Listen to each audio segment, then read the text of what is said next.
Assalamualaikum warahmatullahi wabarakatuh. Perkenalkan, nama saya Nisa Aulia Ramadina dengan NIM P2484042460. Pada kesempatan kali ini, saya akan menyampaikan materi mengenai inhibisi reversibel enzim sebagai bagian dari tugas analisis biomolekuler. Sebelum memulai topik pembahasan, berikut adalah cuplikan dari proses pembuatan makanan, minuman, dan obat-obatan. Ternyata, di balik setiap proses tersebut, ada katalis yang berperan penting dalam mempercepat proses dan menyempurnakan kualitas. Katalis tersebut adalah enzim. Enzim sendiri merupakan sebuah biokatalisator yang berperan penting dalam semua reaksi biokimia yang berlangsung di dalam sel mikroorganisme, tanaman, hewan, dan manusia. Enzim mengkatalis reaksi dengan mempercepat laju reaksi tanpa mengalami perubahan permanen. Jadi, hanya mempercepat reaksi sehingga enzim tidak ikut terpakai dalam reaksi dan tetap dapat digunakan berulang kali. Karena enzim tidak terpakai selama proses reaksi, oleh karena itu enzim hanya dibutuhkan dalam konsentrasi yang rendah, di mana jumlah kecil sudah cukup untuk memproses banyak substrat.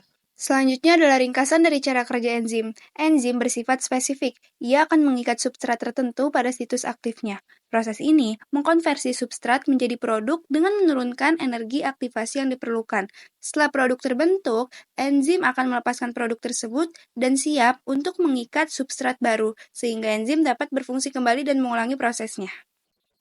Dalam mekanisme kerjanya, aktivasi enzim juga dipengaruhi oleh beberapa faktor, di antaranya 1. pH. Setiap enzim memiliki pH yang berbeda terkait dengan pH lingkungannya. Enzim akan menunjukkan aktivitasnya pada pH optimum. Perubahan pH dapat menyebabkan pecahnya ikatan sehingga mengubah bentuk enzim termasuk aktivitasnya. 2. Suhu. Aktivitas enzim meningkat dengan meningkatnya suhu hingga mencapai titik optimum. Setelah itu, aktivitasnya menurun drastis karena denaturasi oleh panas. 3. Konsentrasi enzim dan substrat. Baik peningkatan konsentrasi enzim ataupun substrat akan meningkatkan kecepatan reaksi. Lalu yang keempat adalah inhibitor yang merupakan topik pembahasan pada video kali ini. Apa itu inhibitor? Inhibitor sendiri merupakan suatu zat yang menghambat atau memperlambat laju reaksi kimia ataupun aktivitas enzim, yang dikenal sebagai proses inhibition atau inhibisi.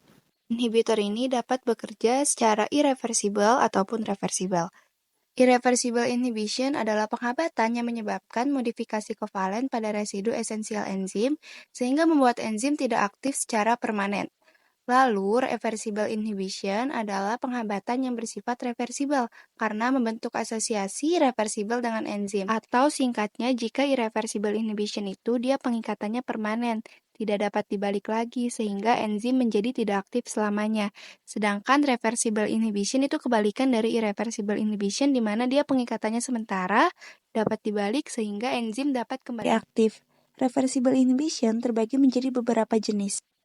Yang pertama adalah competitive inhibition. Competitive inhibition adalah kondisi di mana inhibitor secara struktural memiliki kemiripan dengan substrat dan mengikat secara reversibel pada situs aktif enzim dan menempatinya dengan cara yang paling efektif dengan substrat.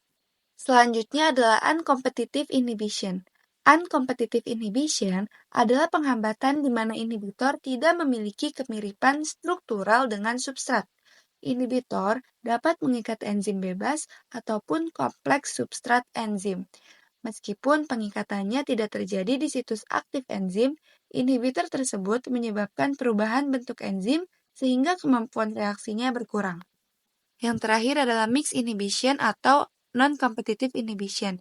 Mixed inhibition adalah penghambatan oleh inhibitor yang tidak mirip dengan substrat, tetapi dapat mengikat enzim yang bebas maupun yang sudah terikat oleh substrat. Ikatan ini tidak saling eksklusif, sehingga substrat tetap dapat berikatan dengan enzim meskipun inhibitor sudah menempel ataupun sebaliknya. Walaupun inhibitor menempel jauh dari situs aktif, pengikatan ini mengubah bentuk enzim dan mengurangi aktivitas reaksinya. Berikut ini merupakan gambaran dari reversible inhibition. Yang pertama adalah competitive inhibition, di mana jika terdapat suatu enzim dan juga terdapat suatu substrat dan inhibitor, di mana substrat dan inhibitor mereka berlomba-lomba untuk mengikat pada sisi aktif enzim. Jika substrat sudah berikatan dengan sisi aktif enzim, maka inhibitor tidak akan bisa untuk berikatan pada sisi aktif enzim. Begitupun sebaliknya. Jika enzim ini berikatan dengan substrat, maka akan menghasilkan produk. Namun, jika berikatan dengan inhibitor, maka tidak akan menghasilkan produk. Yang kedua, uncompetitive inhibition.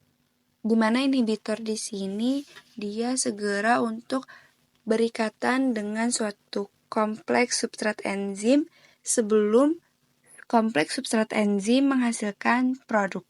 Dan yang terakhir ada non-competitive inhibition atau mixed inhibition, di mana enzim berikatan dengan substrat dan juga inhibitor.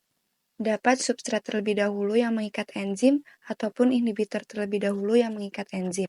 Keduanya sama-sama tidak dapat menghasilkan produk. Dan ini adalah buku-buku yang saya jadikan referensi. Sekian dari saya, mohon maaf bila ada kesalahan. Wassalamualaikum warahmatullahi wabarakatuh.